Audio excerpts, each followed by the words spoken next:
लोगों से ही हो रही है जो कि आप लोग समझ नहीं पा रहे हो। वो गलती के लिए अगर आप लोग कहिए तो हम फिर आगे की बात करें। बताएं, सबसे बड़ी बात,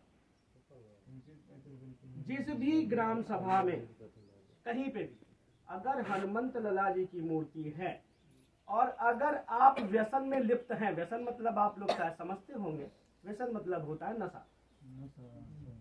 अगर आप लोग नशा में लिप्त हैं, आप लोग अगर वही लगातार कार्य कर रहे हैं, तो कहीं ना कहीं भगवान की नाराजगी होगी और उनका आशीर्वाद नहीं लगेगा आप लोगों को। फिर उसमें क्या होता है कि फिर जो निगेटिव पावर है, जिसको आप लोग शैतान वगैरह कहते हैं, उनका फिर वास हो जाता है।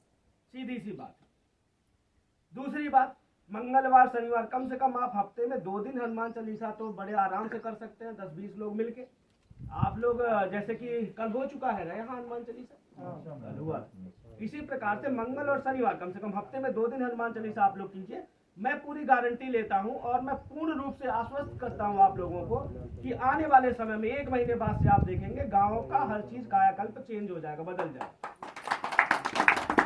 ये हमें पूर्ण विश्वास है इन पे। ये हमें जो हमने तपस्या की, इनकी जो हमें प्राप्ति हुई है, उसकी वजह से हम आप लोगों के समक्ष बोल रहे हैं कि हमें पूर्ण विश्वास है। क्योंकि कलयुग में यही है, कलयुग में यही इनको वरदान मिला है। तो अगर ये है, अगर प्रभु है, हमारे अगल बगल सब जगह है, इस प्रकृति में है, तो ऐसा क्यों हो रहा है? हमारी गलती से। जहां व्यसन होगा, जहां पे ऐसा होगा, वहां प्रभु का वास नहीं होता है, और वास नहीं होगा तो फिर दूसरी जो निगेटिव शक्ति होती है वो वास करेगी और सब कुछ सर्वनाश हो जाएगा। तो हमारे बता, अब क्या पता, क्या मालूम, हमें काशी से प्रभु ने ही भेजा हो आप लोगों के सामने कहने के लिए, क्योंकि हमारा कुछ नहीं मालूम है। अभी जाने के बाद हम क्या करेंगे, वापस आएंगे कि नहीं आएंगे, कुछ नहीं पता।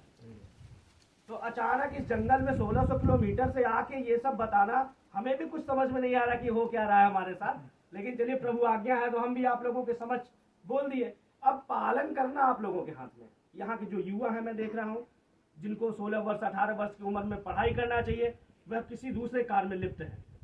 हम देख रहे हैं वो। हमें ये नहीं कि हम समझ से देखेंगे, हम तो आंख मूंद देंगे, हमें दृष्टि से ही तुरंत पता चल जाएगा क्या हो रहा है और क्या नहीं हो रहा है। तो उस पर विचार हमारे जो बड़े उनको करना पड़ेगा, उस पर विचार जो हमारे घर के बुजुर्ग हैं उनको करना पड़ेगा। तो बस हम इसी के साथ आप लोगों से यह कहना चाहते हैं, मंगल और शनिवार के दिन हनुमान चालीसा का पाठ शुरू कर दीजिए। और आप अगर हिंदू हैं तो हिंदू ही रहेंगे, इसका पूर्ण रूप से अपने अंदर आत्मविश्वास जगाइए कि कुछ भी हो जाए, हमारे पास 1 रुपया न रहे, हमारे पास खाने के लिए न रहे, हमारे पास पहनने के लिए न रहे, हमारे पास कुछ भी न रहे, किसी भी प्रकार से हमारे पास खाने के वास्ते नहीं है, पहनने के वास्ते नहीं है, लेकिन फिर भी हम अगर हिंदू हैं तो हम हिंदू रहेंगे। बोलो जय श्री राम। जय श्री राम। इसका पूर्ण रूप से विचार कीजिए। सभी लोगों से हमारा ये आग्रह है, निवेदन है, और गुरु अगर मानते हैं तो मेरा आदेश भी है कि आप इसका पालन कीजिए एवं कीजिए। जय श्री राम। धन्यवाद।